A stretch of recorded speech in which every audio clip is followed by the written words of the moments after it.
Investigamos las denuncias que nos llegan desde los cuarteles, también desde Euskadi. ¿Qué ves en Soietxe? La pregunta es qué es lo que no veo. Que hay más de 100 oficiales delincuentes dentro de nuestras Fuerzas Armadas. Empresas dedicadas a la construcción que llevan allí campando a sus anchas toda la vida, se hinchan las obras. Hay quien habla de la existencia de una caja B. Le vamos a hacer entrega de una serie de pruebas de audio y documentales con fotografías. Aquí podemos ver efectivamente que estas dos firmas de la misma persona no se parecen en nada. Y han encontrado a cuadros de mando que se han llevado dinero de partidas presupuestarias, de 2.500 a 3.000 euros mensuales. ¿A cuánto asciende el presupuesto real de defensa? En España, aunque no se sepa, nos gastamos más de 20.000 millones de euros anuales en gasto militar, 47 millones diarios. Para yo poder perpetrar este atraco a la ciudadanía, necesito que haya una base de militares corruptos que no lo denuncien. Entonces esto genera una ley del silencio. ¿Qué hay detrás de las puertas giratorias en la industria armamentística? ¿Has seguido después de ser ministro vinculado a la industria militar? ¿Ahí hay una puerta giratoria? ¿Es posible la justicia en el ámbito militar? Un señor que está embarcado en una operación a 1000 kilómetros, la justicia ordinaria allí no llega. Y yo tengo plena confianza en la justicia militar, que además es más severa. Teníamos todas las pruebas claras, sin embargo, el chico está absuelto. Lo que hizo la justicia militar fue me lavo las manos. En 360 grados, la cara B del ejército español.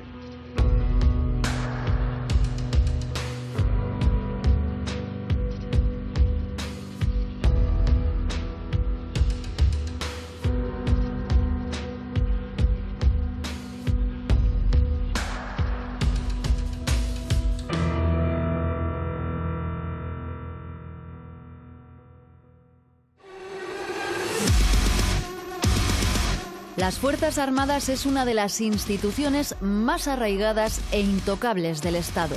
Pocos se atreven a hablar sobre el funcionamiento de una organización compuesta por más de 120.000 efectivos y que mueve elevados intereses económicos. No es fácil traspasar el hermetismo que caracteriza al ejército, pero nos llegan informaciones sobre posibles prácticas corruptas a todos los niveles. Más allá de la ostentación de los grandes desfiles, queremos saber qué se esconde tras los muros de los cuarteles.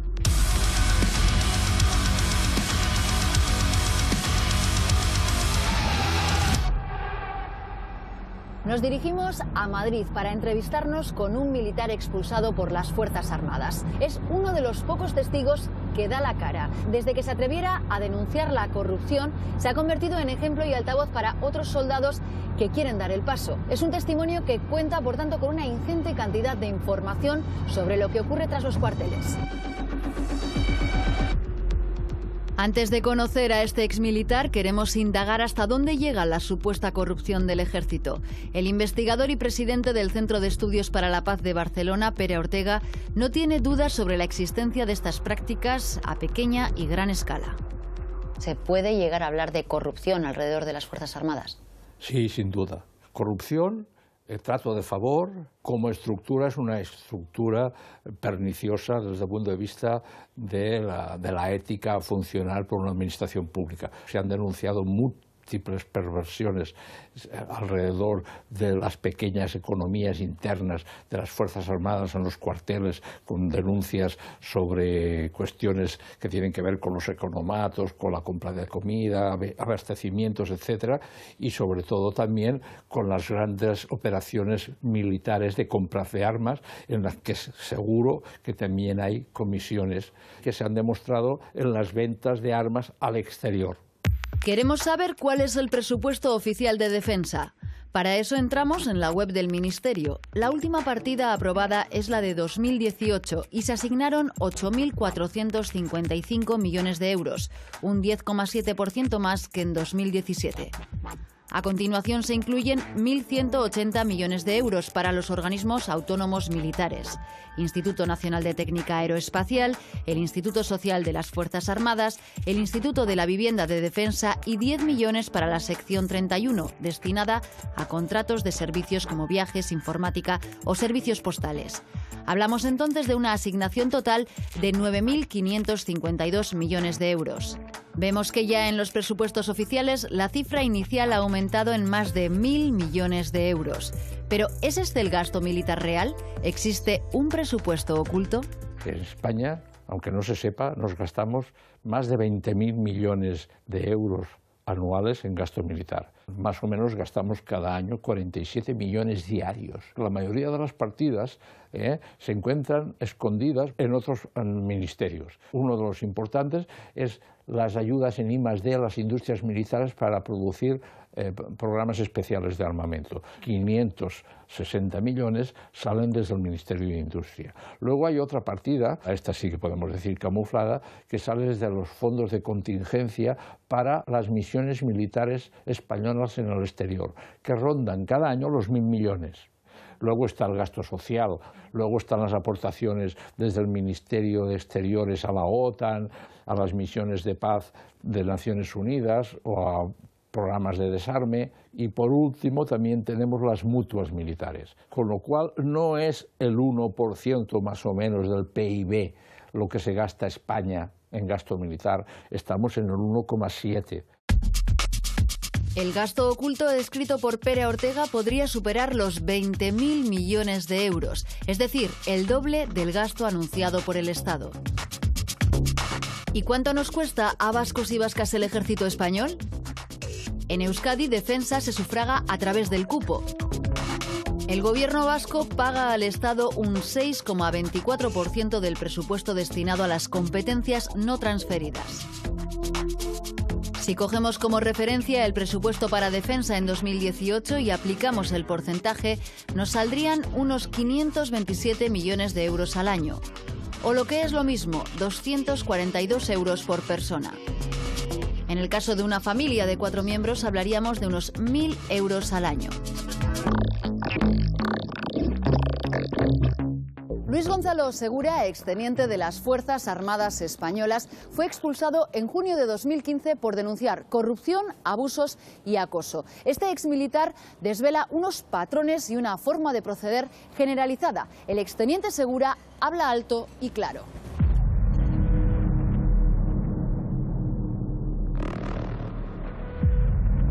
Denunciar en el ejército no es fácil, pero usted reunió suficiente documentación como para dar el paso. Sí, no fue sencillo porque inicialmente yo denuncié por cauces internos a través de mis jefes, después en la jurisdicción militar, y cuando ya vi que aquello no iba a funcionar, realicé múltiples grabaciones, tengo más de 400 horas de grabaciones, reuní información y bueno, lo importante era sobre todo que todo aquello que yo denunciara estuviera sostenido. ¿Y qué cuenta con toda esa documentación? ¿Qué revelan esas horas de grabación? Que hay más de 100 oficiales delincuentes dentro de nuestras Fuerzas Armadas. Hablamos de una cúpula militar, a todos los efectos, una organización criminal. Hay acosadores y agresores sexuales, pero también hay incluso ladrones, estafadores, malversadores. Por poner un ejemplo, la unidad en la que yo estaba, el militar que estaba antes de ocupar yo el puesto del que fui destituido, fue un teniente que fue acusado de robar 96 portátiles y venderlos en eBay. Bien, este teniente sigue dentro de las Fuerzas Armadas. El militar que me sustituyó fue el coronel Lezcano Mújica, condenado por el acoso o la agresión sexual a la comandante Zaida. ¿Cuáles son las prácticas corruptas que detectó usted en el cuartel en el que trabajaba? Hay absolutamente todo tipo de prácticas corruptas dentro de las Fuerzas Armadas. En cualquier parte presupuestaria, la mayoría de los cuarteles militares, hay cantinas de los propios militares, en los cuales ellos compran una serie de productos y los venden a los militares. Ese dinero queda sin fiscalizar en el combustible, que hay vehículos que gastan más de 100 litros los 100 kilómetros, eso obviamente no es posible. En la compra de material, se compra material que realmente no se ha comprado. Incluso se ha denunciado la realización de unas maniobras ficticias en la Legión. El Ministerio de Defensa paga a los soldados una dieta por participar en unas maniobras en las que realmente no han participado. Y los mandos de la unidad les exigen públicamente los propios patios de armas que entreguen ese dinero de esas maniobras que no se han producido. Tras conocer la denuncia de Luis Gonzalo Segura, nuestro equipo comienza su investigación. Segura habla de unos patrones que se repiten en los cuarteles, así que decidimos indagar en los más cercanos. Nuestros pasos se dirigen hacia el acuartelamiento de Aizoain, en Navarra. Hemos dado con militares en activo, suboficiales y tropa dispuestos a revelarnos posibles corruptelas. Acceden a desvelarnos estas informaciones con la condición de que sus rostros permanezcan ocultos para no ser identificados.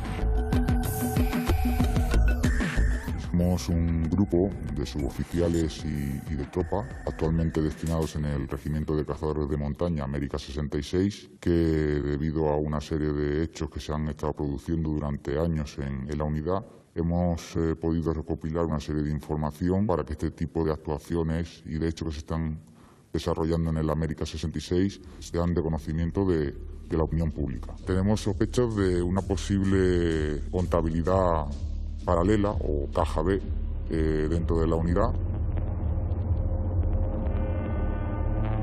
Te vamos a hacer entrega de una serie de pruebas de audio y documentales con fotografías de las diferentes formas en las que en esta unidad se está sacando dinero de los presupuestos adjudicados.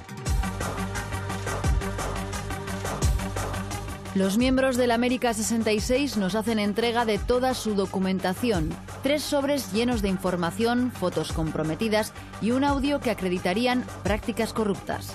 Con su ayuda iremos desgranando los movimientos sospechosos que, según ellos, se dan dentro del cuartel de Aizoain y las pruebas que apoyan sus acusaciones. Seguimos investigando. Queremos descubrir si más allá del Regimiento América 66, en otros acuartelamientos vascos se dan supuestas irregularidades y parece que algo hay. Un testigo nos ha puesto sobre esta pista. Su información nos trae hasta aquí, el acuartelamiento de Soietxe, en Munguía. Nuestra fuente, un exmilitar que estuvo destinado aquí dentro, nos desvela supuestas corruptelas que se habrían producido tras estas barreras, donde se encuentra el Regimiento de Infantería Garellano número 45. Queremos saber qué hay de cierto en estas prácticas y si se siguen produciendo hoy en día. ¿Podremos traspasar estas puertas?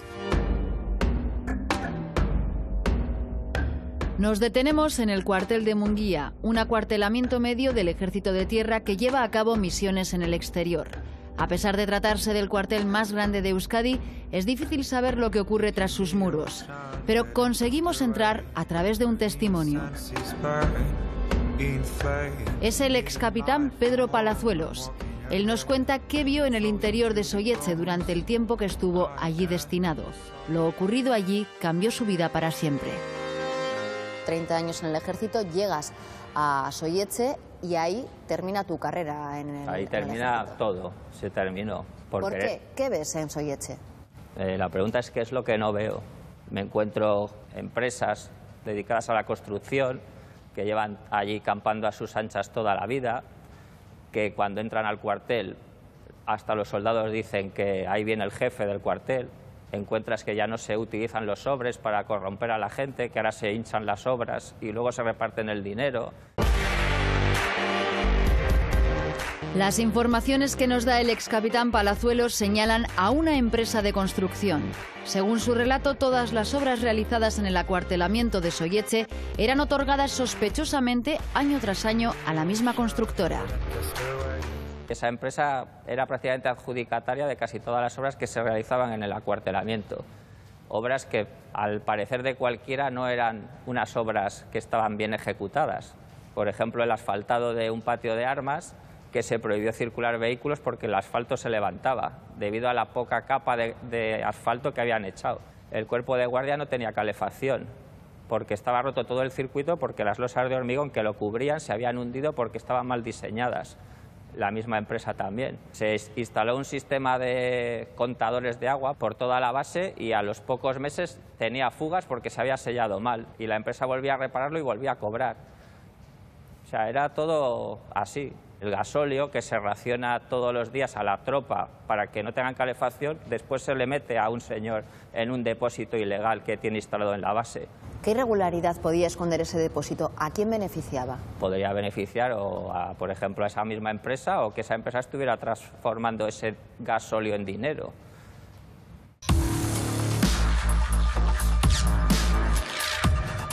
Decidimos ponernos en contacto con el Ministerio de Defensa para que nos dejen entrar en el cuartel de Soyeche y comprobar si las prácticas que denuncia Palazuelos se mantienen. ¿Atenderán nuestra petición?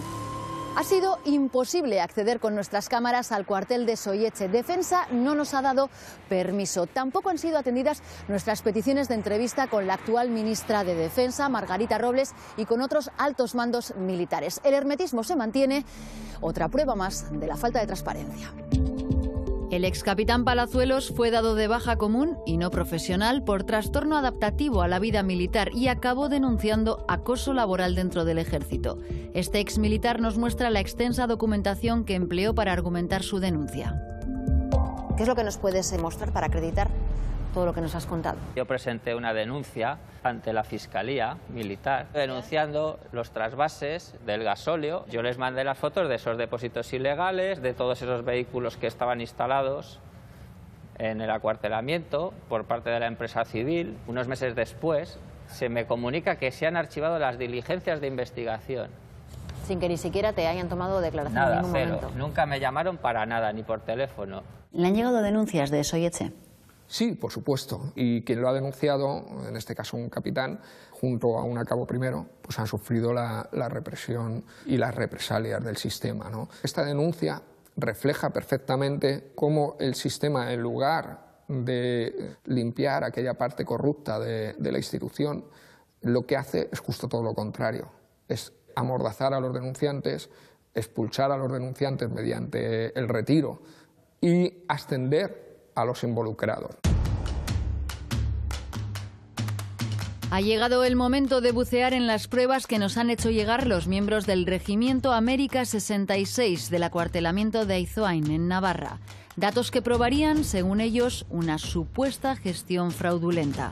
Según nuestra fuente, otra de las formas de quedarse con dinero sería facturar por maniobras en las que se incluyen a más soldados de los que realmente van. Y estas son las pruebas que nos envían. Tenemos en primer lugar extracto de una transferencia bancaria en la que se efectúan 9 órdenes de 9 soldados por un importe de 972,68 euros. Y tenemos una segunda orden que, como vemos, se envía 30 segundos después. Y aquí vemos que son 8 órdenes para 8 soldados por un importe de 878,06 euros. Ha desaparecido una persona. ¿Qué quieren decir estos papeles? Se hace una petición para unas maniobras para 9 personas, pero en realidad se van a pagar a 8 personas. La 9ª persona la meten para quedarse con el dinero. No va realmente. La explicación que nos dan nuestras fuentes es que un documento es falso, el que contempla 9 órdenes, y el otro es el verdadero, el que va a ingresar a la entidad bancaria. El primero, el falso, iría a los superiores, es el justificante. El segundo, a ingresar a los soldados. La diferencia es la que supuestamente se quedaría la unidad. En este caso hablamos de pequeñas maniobras, pero los miembros del América 66 nos apuntan a la magnitud del fraude que se podría alcanzar en maniobras más importantes. Aquí se pueden observar las partidas presupuestarias que se solicitan para irse por ejemplo, de maniobra, de cursos. Podemos ver que hay desde 32,83 € hasta 46.454. Si transponemos, como por ejemplo ha ocurrido con el anterior documento en el que de 9 personas realmente han ido 8, en uno de 46.000 euros que pueden ir 180 o 200 personas, pueden perfectamente meter 20 o 30 personas de más. Y de ahí se quedan con el dinero o se lo queda la unidad. ¿Qué otros presuntos delitos se han producido en el acuartelamiento navarro? Los miembros del América 66 nos hablan de falsificaciones de documentos que llegan a pasar todos los controles. Tenemos unos documentos en los que se falsifica la firma de una persona. Se ve claramente de Eduardo una parte del dinero de este documento se lo ha quedado la unidad, porque ha firmado por él. Aquí podemos ver efectivamente que estas dos firmas de la misma persona no se parecen en nada. ¿Qué hay detrás? estos documentos se elevan a un órgano superior, y es que ni siquiera el órgano superior se molesta en cotejar ni las firmas ni la veracidad de este tipo de maniobras. Dado que el actual Ministerio de Defensa no quiere aportar su versión a este programa, exploramos otras vías para conseguir que alguien explique cómo se dirige desde el Gobierno este departamento. Decidimos contactar con exministros de Defensa anteriores. No ha sido fácil conseguir una entrevista con alguien que haya estado en el Gobierno y conozca a la industria, pero tenemos cita con Julián García Vargas. Fue ministro de Defensa entre 1991 y 1995 con el gobierno de Felipe González. Años después de dejar su cargo se puso al frente de TEDAE, la asociación que engloba a las principales empresas españolas de defensa. Por ello es considerado un lobista de la industria militar.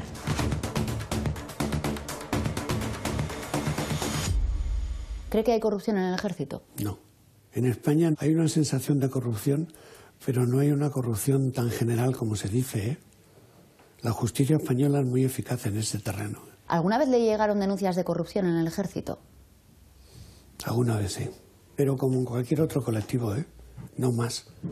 Se cortaron inmediatamente. Y debo decir que no eran casos muy importantes, ¿eh? Pequeños abusos, pequeñas desviaciones presupuestarias. Yo no tuve problemas serios en ese sentido, lo cual no quiere decir que después o antes los hubiera. Queremos conocer también qué opinan exaltos mandos del ejército sobre las prácticas corruptas que denuncian nuestros protagonistas. Conseguimos una entrevista con el general en la reserva Fulgencio Coll. Hoy es el candidato de Vox a la alcaldía de Palma. Bajo el mandato de Rodríguez Zapatero fue el máximo representante del Ejército de Tierra. Coincidió entonces con José Julio Rodríguez, quien pasó de ostentar el máximo rango en el ejército a las listas de Podemos. Militares políticos, un binomio que se repite. Viajamos hasta Palma de Mallorca para plantearle a Fulgencio Coll, ahora en política, estas prácticas nada edificantes. Los casos de posible corrupción son escasos, es la excepción, y los primeros que los perseguimos somos nosotros. Yo le diría que pondría la mano en el fuego, porque he estado muchos años y hoy en día se lleva con una seriedad extraordinaria. Y la gestión la hacemos realmente transparente, hay auditoría de todo lo que estamos haciendo y estos casos son excepcionales. El general, como el exministro, también reconoce la existencia de ciertas prácticas corruptas, pero nos habla de un solo caso. Yo cuando era capitán de parte por escrito, esto hace muchos años, de un señor que presuntamente se llevaba una pequeña comisión y al final pues lo pudimos demostrar, tomamos las medidas oportunas, reposición de lo que había quitado y un fuerte correctivo.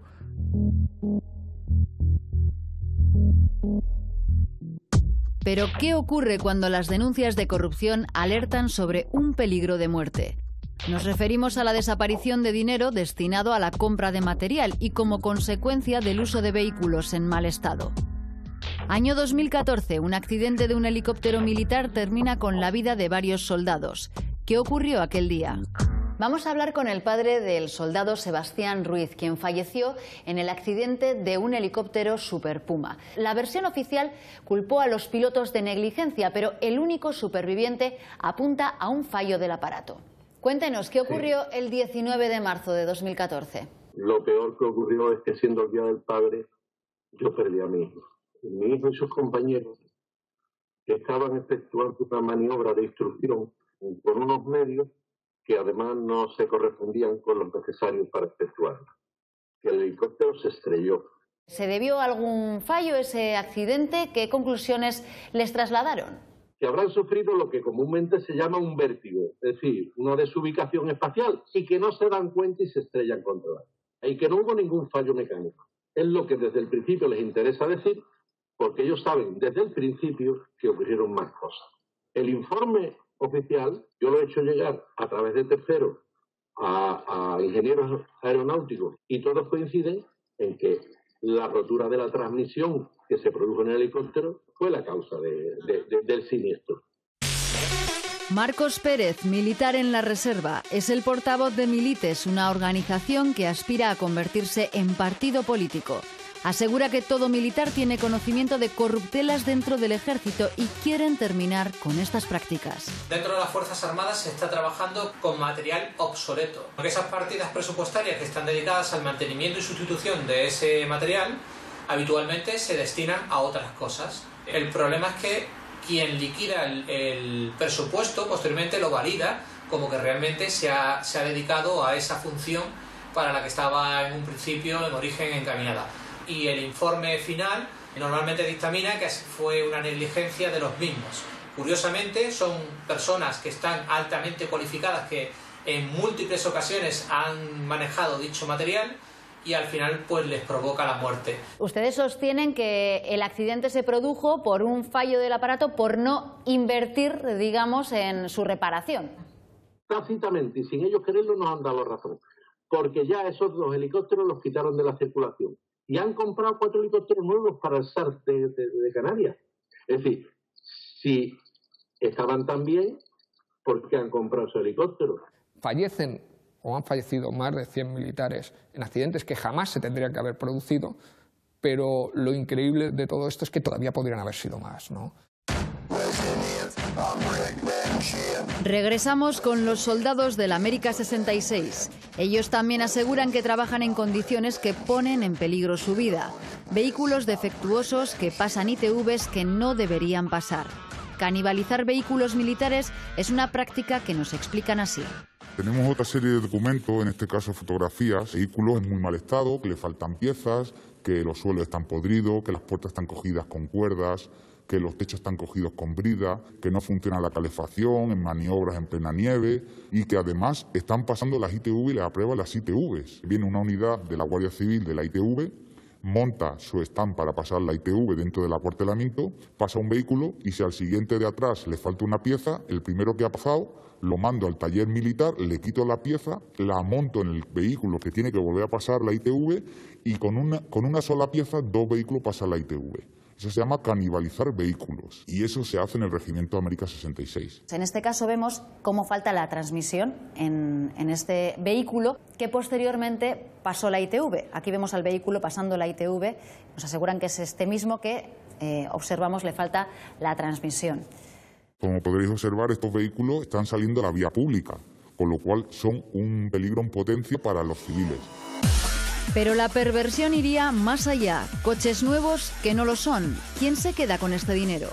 Nos llegan vehículos nuevos que no funcionan. Nosotros vamos a recoger vehículos y no hemos hecho ni 100 kilómetros cuando se quedan tirados en la carretera. Llamamos por teléfono y ya viene la empresa del vehículo con la pieza que sabe que está rota. Eso es imposible. Y de 2 o 3 vehículos que puedes traer, pues a lo mejor 2 se te quedan en el camino. Este mes de mayo de 2018 fallecieron en 2 semanas 4 militares en 3 accidentes de 2 vehículos que eran trampas mortales. ¿Dónde se gasta el dinero? Según van bajando a escalones se tienen que ir quedando con el dinero. Nosotros creemos que en mayor o menor medida sucede en todos los estamentos, tierra, mar, aire, en casi todos los cuarteles hay algo. Cuando una práctica corrupta ha funcionado en un cuartel, se exporta a otros cuarteles, ¿no? Es tan fácil hacerlo y se tapan entre ellos que nadie es capaz de parar esto. Fijamos nuestra atención en la industria armamentística, uno de los sectores más ricos del mundo que acaba siendo destino laboral de militares retirados y exministros de defensa. Una relación fructífera. La industria armamentística mueve alrededor de 10.000 millones de euros al año. Un negocio en el que se mezclan intereses de empresas, políticos y altos mandos de las Fuerzas Armadas. Investigamos las puertas giratorias en el Ejército. Y hemos venido a Barcelona para hablar con el investigador Pere Ortega. Es presidente del Centro de Estudios para la Paz y pone nombres y apellidos. ¿Cómo funcionan esas puertas giratorias entre la industria y el Ministerio de Defensa? Es lo que se llama el lobby militar industrial y por lo tanto presionan constantemente sobre los gobiernos para que se incremente ese gasto militar a través de la adquisición de armamentos. Esto favorece, en el caso del Estado español, ¿a quién? Pues a la industria militar. Cuando dejó el cargo como ministro se ha dedicado a la empresa privada, si no me equivoco. Ha sido presidente de TEDAE. Yo era presidente de una asociación que integraba las compañías aeronáuticas, que eran el grueso de defensa y de seguridad. ha seguido después de ser ministro vinculado a la industria militar en el sentido de defender sus intereses desde estas asociaciones. 5 años de mi vida, sí. Claro, ¿quién puede decir, ahí hay una puerta giratoria? Vamos a ver, la experiencia que uno adquiere en un ministerio es tan grande que la valora la industria. Pero en la industria de defensa las puertas giratorias son mucho más estrictas que en sanidad, por ejemplo. Yo he tenido más facilidad para trabajar en temas sanitarios que en temas de defensa, ¿eh? Vemos cómo hay una puerta giratoria como es un hombre que controla bien las relaciones del Ministerio de Defensa y por lo tanto de los militares y de las compras de material militar, luego pasa a presidir la patronal de las empresas militares. ¿Cree que debe limitarse esa relación entre la política y la industria? Pero si es que el interés está perfectamente controlado. ¿Son las puertas giratorias legales? La ley que regula estas prácticas establece que los altos cargos, como políticos o militares, no podrán prestar servicios en entidades privadas con las que hayan tenido relación durante su mandato, hasta que no pasen 2 años desde su cese. Tampoco podrán tomar ninguna decisión que favorezca a las empresas con las que hayan tenido vínculo antes de acceder al cargo público por el mismo periodo de tiempo. Pero a pesar de la normativa, se dan casos de puertas giratorias. Entre los más llamativos destaca el exministro del PP, Pedro Morenés. Nacido en Guecho, accedió al Ministerio de Defensa en 2011 directamente desde la industria armamentística. Las empresas vinculadas con el exministro recibieron, según algunos medios, 115 millones de euros durante su mandato. Este hombre ha estado vinculado históricamente a las industrias militares como ejecutivo o como asesor. Por ejemplo, estuvo en una empresa vasca, en Sapa Placencia. Luego lo hemos visto en MBDA, la más importante de Europa en fabricación de misiles. Luego está, por ejemplo, Seguro Ibérica. Seguro Ibérica es una empresa de seguridad privada, bien conocida, la más importante de España. Pero mientras él estuvo de ministro, se la contrató para proteger a los pesqueros españoles que pescan en el Índico delante de Somalia y Kenia. Y luego está Instalaza. Instalaza es la empresa más importante en fabricación de minas antipersona y bombas de dispersión. Y esta empresa, cuando se prohibieron las bombas de dispersión, pidió una indemnización de 40 millones al Estado español por cesación de contrato. El Estado español no se las abonó, pero en cambio durante el Ministerio de Defensa de Pedro Morenés se le han concedido una lluvia de contratos con el Ministerio de Defensa. El efecto Morenés fue duplicar la compra y la venta de armas en este país en su primer año. Pedro Morenés en un solo año hizo lo que José Luis Rodríguez Zapatero había hecho en 7. No solo él, su secretario de Defensa, durante la época de ministro, Pedro Argüelles, también había sido el director y presidente de Boeing España. Boeing es la industria militar más potente del mundo, pero en la historia de los políticos hay más. Hay que hablar de Eduardo Serra, ministro de José María Aznar de Defensa. Este hombre, en la actualidad, es un ejecutivo de Abertis. Abertis es una empresa que suministra material para los aviones de guerra. En cuanto a los militares que han terminado en la industria armamentística, destacamos lo sucedido en la cúpula del Ejército del Aire. Eugenio Ferrer Pérez, ex jefe del Mando Aéreo de Combate, obtuvo en solo 6 meses el permiso para fichar por Indra. Mientras fue alto cargo del Ejército, la empresa recibió 680 millones de euros en contratos. Un camino parecido siguió Eduardo Gil Rosella, ex segundo jefe del Estado Mayor del Ejército del Aire. Solo un mes después de dejar su cargo como militar, fue autorizado a trabajar en OSA Networks, un grupo empresarial dedicado a defensa y seguridad. ¿Qué ocurre con las puertas giratorias entre los mandos militares y la industria? Pues ocurre con más frecuencia aún que con los políticos. Vemos como muchos militares abandonan el servicio activo y pasan a la reserva e inmediatamente son fichados por industrias militares. Hay militares españoles trabajando en Indra, trabajando en Expal, que es una empresa muy potente de fabricación de explosivos, los están en Santa Bárbara y desde luego en Navantia. E incluso algunos de ellos han sido los que dirigían la oficina de adquisiciones de armas en el Ministerio de Defensa. Puertas giratorias no existen en el Ejército, lo que sí hay es algún que otro militar que por sus conocimientos de gestión y por la edad de retiro, pues va a una empresa o bien la Administración General del Estado puede contratarlo, pero son casos muy reducidos. La industria también suele contar con muchos militares, mandos retirados para la asesoría. ¿Es habitual esta relación? No es tan habitual, ¿no? No es frecuente en los militares tener interés por los temas industriales. Pero esto no son puertas giratorias, esto es el mercado, el libre mercado que escoge gente con experiencia. Las puertas giratorias funcionan muy bien.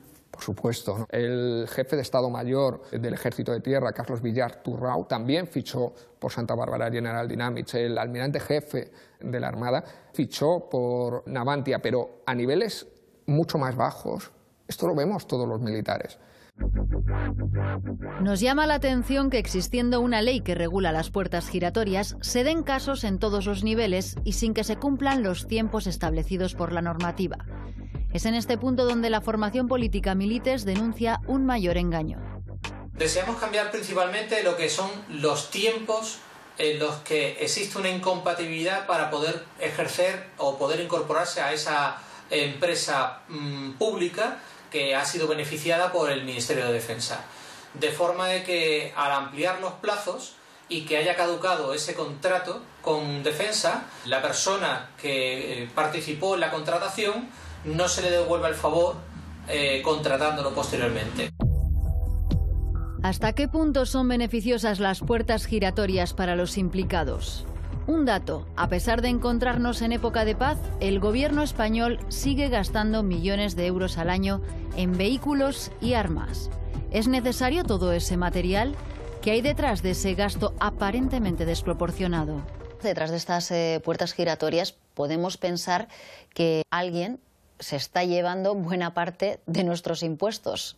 Eso tiene que ver con las adquisiciones de armas. El Estado español, a través del Ministerio de Defensa, adquiere un 20 o un 30% en la actualidad de toda la producción militar en España. Por lo tanto, está favoreciendo a estas industrias militares. Y esto quiero denunciarlo porque buena parte de estas industrias militares están en manos del Estado aún. Esta gran operación de adquisición de armamentos se inició a mediados de los años 90. Se pusieron en marcha grandes proyectos armamentísticos por valor de 20.000 millones de euros a fabricar en 20 y en 30 años. Luego se ampliaron en las diferentes legislaturas en las que también interviene el PSOE, con Rodríguez Zapatero como presidente, hasta 40.000 millones en la actualidad. Estos proyectos millonarios proceden de los programas especiales de armamento. El terreno para estos planes se fue preparando durante el mandato del exministro Julián García Vargas, quien puso en marcha el plan de modernización de las Fuerzas Armadas. ¿Cree que se ha cumplido el objetivo que en aquel momento podía tener? Se cumplieron antes de lo que yo preveía, porque el Plan Norte en 3 años estaba instrumentado. La modernización del material dependía de los recursos presupuestarios, pero la dejé también muy encarrilada. De hecho, en aquel tiempo proyecta lo que serían los planes especiales de armamento, ¿no? Sí, era la adquisición de nuevas fragatas, que ahora ya están terminando su ciclo, la adquisición del Eurofighter y la modernización del Ejército de Tierra en artillería y en vehículos, que todavía no ha culminado por unos problemas industriales y económicos muy complejos.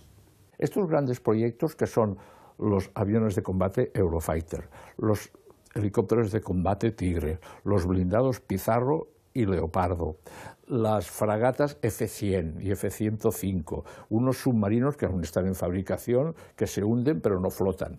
Problemas industriales también en ocasiones un tanto controvertidos, ¿no? En algunos casos se han dado críticas hacia la adquisición de cierto armamento que podía no cumplir los objetivos del mismo. No soy consciente de esos problemas. La adquisición del armamento está sometida a unos procedimientos muy estrictos. Me refiero al caso conocido, previos, por ejemplo, del submarino que no flota.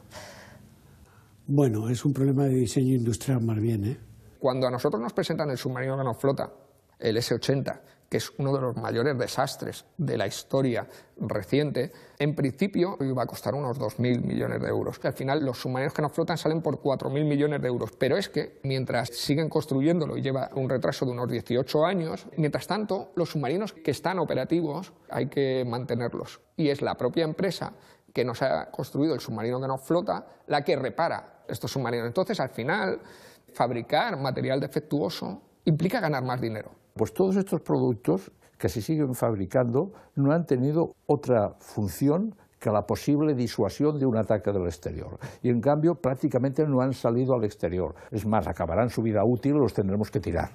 ¿Cree que la ciudadanía comprende que se gasten miles de millones de euros en defensa cuando pueden pensar no hay ningún peligro? Es que sí hay peligros y a la vista está que hay peligros muy notables. Por ejemplo, la interrupción de una vía de comunicación para el comercio internacional afecta a los intereses de España directamente. Hay que tener una armada que pueda contribuir con otras armadas aliadas a resolver el problema. Los ejércitos siempre pretenden tener lo último y lo más moderno y lo más preciso para sus misiones. La mayoría del material que España ha comprado es para conflictos de alta intensidad.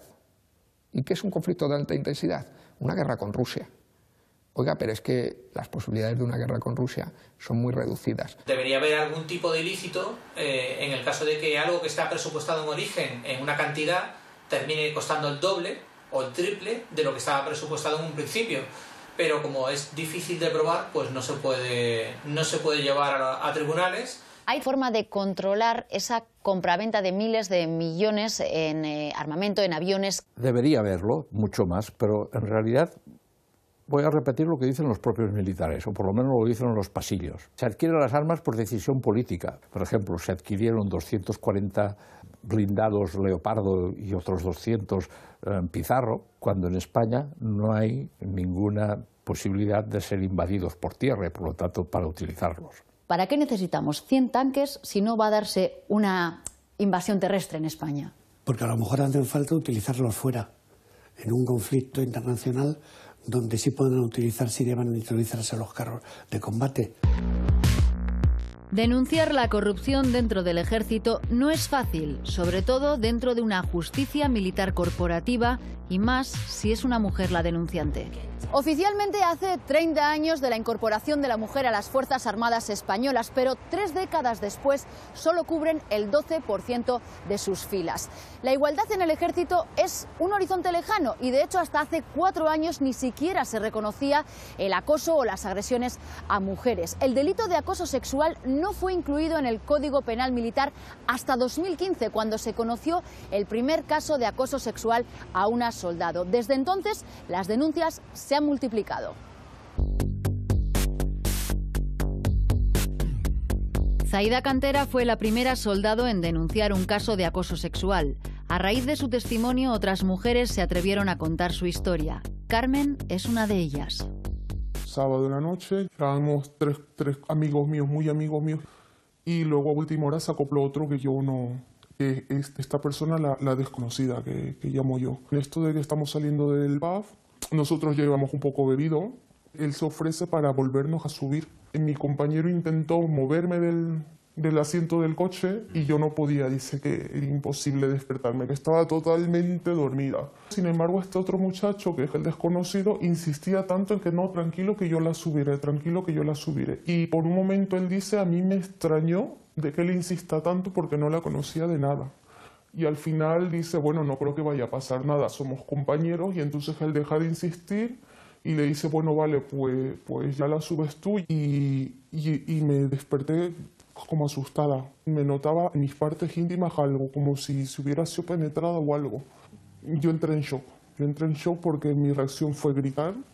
Doy la alerta, al final consiguen mis compañeros contestarme y se vienen inmediatamente a la habitación a verme. Encontraron ellos en estado de shock, en el suelo tirada, apretándome las piernas y gritando. Y diciendo, por favor, llévame al hospital, por favor, llévame al hospital, quiero saber qué me ha pasado. Así que el médico confirmó ese momento de que hubo una agresión sexual. Y ya está, y a partir de ahí pues ya vino todo el martirio. Pasé directamente de ser una mujer de carne y hueso a ser una almohada. hacer una muñeca. O sea, prácticamente me sentí lo peor. Pues yo intenté quitarme la vida a base de pastillas y alcohol, y yo no quería vivir.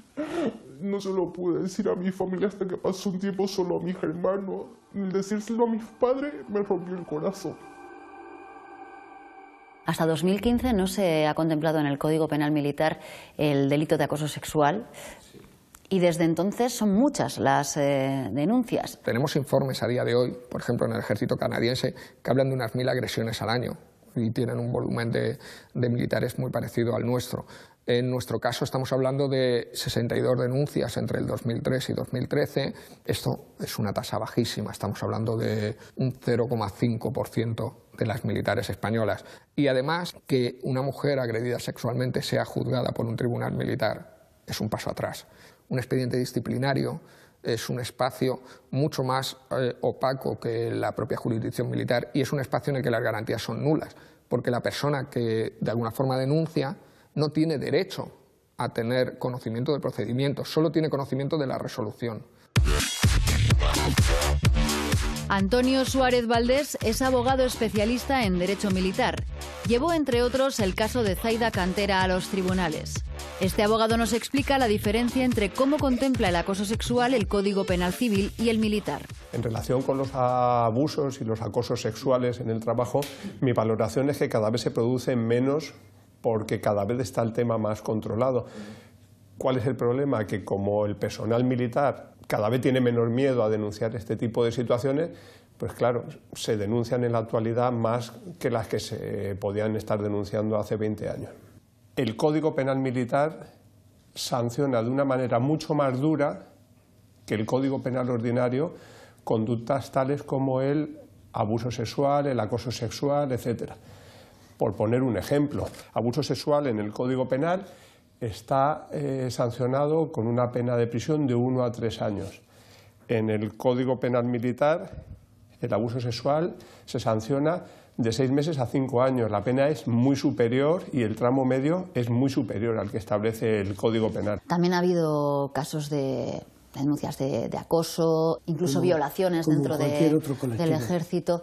¿Cree que se les atiende dentro de la justicia militar suficientemente y convenientemente? La justicia militar está perfectamente preparada para hacer frente y está muy consciente de ese problema. En la sentencia sale que yo no era un estado de shock, que era nerviosismo por haber mantenido una relación ilícita. Teníamos todas las pruebas claras, salió positivo en barbitúrico. A mí me han tenido que echar algo en la bebida porque es increíble que yo, hasta el día de hoy, lo único que recordaba es tumbarme en el asiento de detrás y no recordar más hasta que me desperté en shock. Sin embargo, el chico está absuelto, indubio pro reo, que quiere decir absuelto por falta de pruebas. Lo que hizo la justicia militar en este caso fue como, me lavo las manos. Yo no puedo decir de que voy a condenar a uno de mis soldados que ha cometido una agresión sexual o una violación, en este caso, en un recinto militar. O sea, vamos, quedaría el ejército como, ¿qué pasa aquí? Entonces lo mejor es, ni la culpo a ella, ni lo culpo a él. Pero la que queda hundida soy yo.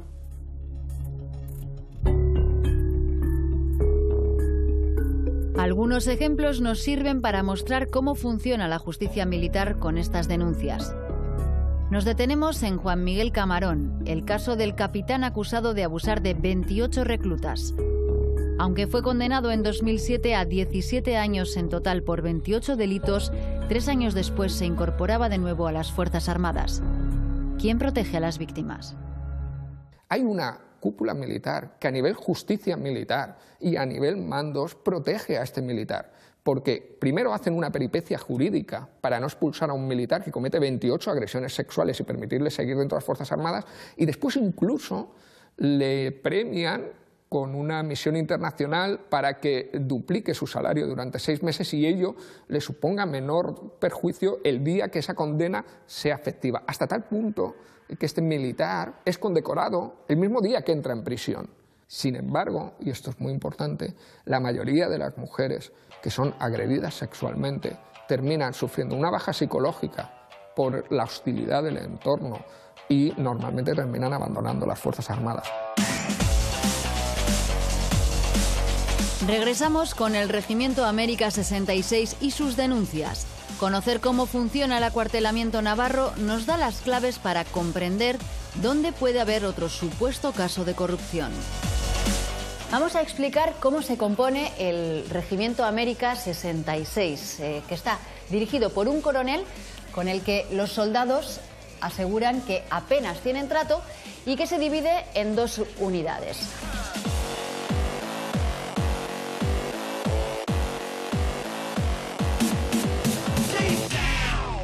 Una de las unidades es la USAC, de mantenimiento de las instalaciones del cuartel.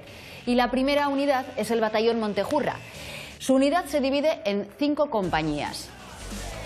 Hay 3 compañías de fusiles de cazadores de montaña, otra compañía de mando y apoyo y hay toda una compañía dedicada al mantenimiento y reparación de los vehículos militares, con soldados formados como mecánicos que se encargan de estas tareas. Según nos cuentan, solo ellos pueden encargarse de la reparación de los vehículos militares y en ningún caso un taller civil. Uno de los documentos que nos han pasado compañeros y se han podido salvar es referente a un taller mecánico, 4.997,72, son por trabajos realizados a vehículos del batallón Montejurra. ¿Por qué sabemos que estos documentos son falsos? Un taller en la calle no está capacitado para arreglar vehículos militares, no un Aníbal, no un Bantac, no un BMR, no un camión. Eso lo arreglan los militares. No entendemos por qué a la unidad superior no le llama la atención este tipo de factura. Solamente podemos creer que es que la unidad superior también está metido en el tema.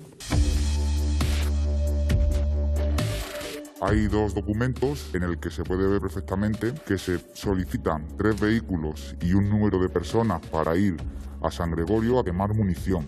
Evidentemente este tipo de pasaportes son inventados. Nadie va al campo de maniobras en un vehículo civil y menos a quemar munición. Y el importe total de este tipo de documentos se los queda a la unidad. Los créditos que se dan para alojamientos son unos créditos bastante fuertes dentro de las Fuerzas Armadas. Y como podéis comprobar en esta fotografía, están desastrosos, están hechos polvo. ¿Con todo esto qué quieren denunciar? Que el dinero llega, pero no se utiliza para el objetivo que debería tener. Nos preguntamos por qué no se denuncian más casos de corrupción en el ejército. ¿Qué les sucede a aquellos militares que se atreven a señalar a sus superiores? Desde el Regimiento América 66 nos han hecho llegar este audio con el que quieren demostrar a qué se enfrentan los soldados que deciden denunciar irregularidades dentro del acuartelamiento. En este audio escuchamos cómo un superior del Regimiento América 66 alienta a la tropa a perseguir a quien él denomina cenizo. Para él el cenizo es alguien peligroso.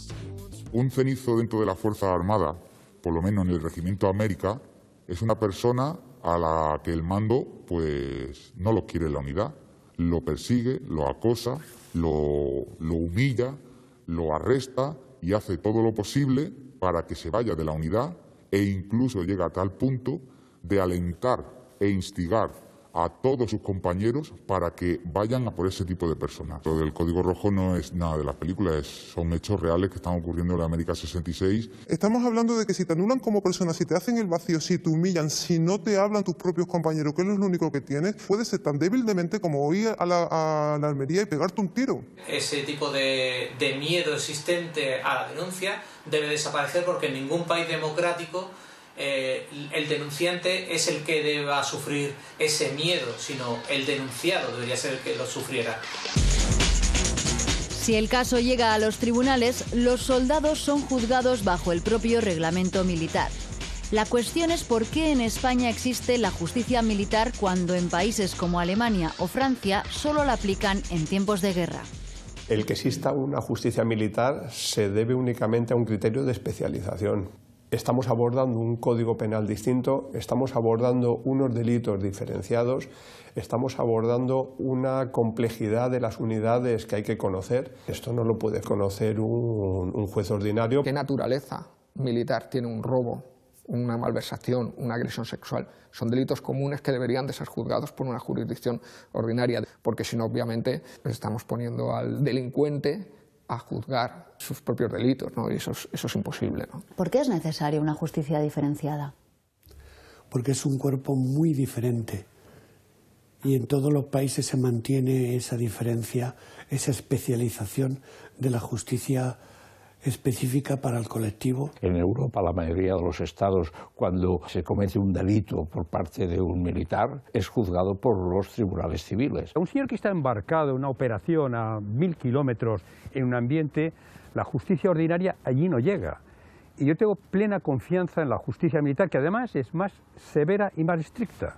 Hay una complacencia entre todos los jefes y la jurisdicción militar, entre ellos se tapan y como a mí me juzga un juzgado militar, pues lo tengo todo perdido.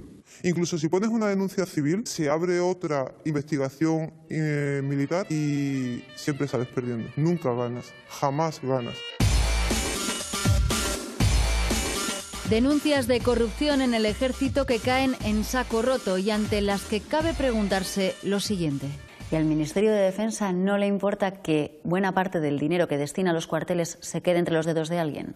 No solo no le importa, sino que quiere que pase así. ¿Por qué? Margarita Robles ha firmado este año 12.300 millones de euros en compras en material bélico. Material bélico que no necesitamos. Para yo poder perpetrar este atraco a la ciudadanía, necesito que haya una base de militares corruptos que no lo denuncien. Entonces esto genera una ley del silencio. Yo no hablo de tu corruptela y tú no hablas de mi corruptela, porque al final gastar 12.500 millones de euros en armas que no necesitamos es una corruptela.